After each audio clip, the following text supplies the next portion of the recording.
जे हायकोर्टान स्टे केल्ले आमचे थोडे वॉर्ड रिजर्व केल्ले तेच रिजर्वेशन सुप्रीम कोर्टान हायकोर्टाच्या ऑर्डराचे स्टे दिला. तेजे मिनींग कितें, अर्थ कितें, that we go back to status quo आंत जे आसले तशें आमी परत थिंगाच पावता. म्हणजे आमचें रिजर्वेशन स्टँड्स. सर म्हणजे हें कितें दाखयता, सरकारान जे कितें केल्लें तें सारकें आसलें आनी म्हणून आमकां जस्टीस मेळ्ळलो आसा. 15 सुमार वॉर्ड्स आसा इन डिफरंट पंचायत्स. 2 इश्यू डिलिमिटेशनाचे आसा, बाकीचे 8 एज रिगार्ड्स रिजर्वेशन. आतां आनीकूय 2 ते उपरांत पेटिशन हायकोर्टाक फायल करून तांकांय स्टे दिली.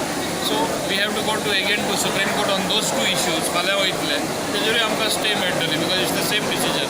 It was to be club together. मातशें वेट जाल्ले कारणान 2 वॉर्ड उरले. But everything else will be the same.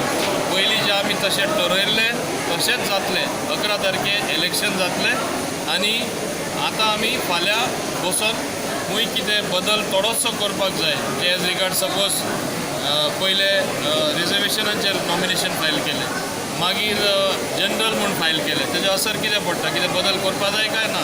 That will do within a day. Will give them 1 day at the most. जो आमी campaigning period 10 दीस कॅम्पेनिंगाक मेळटलो तो 8 वा 10 वॉर्डान फकत एक 2 दीस वा 3 दीस रेड्यूस जातलो. काय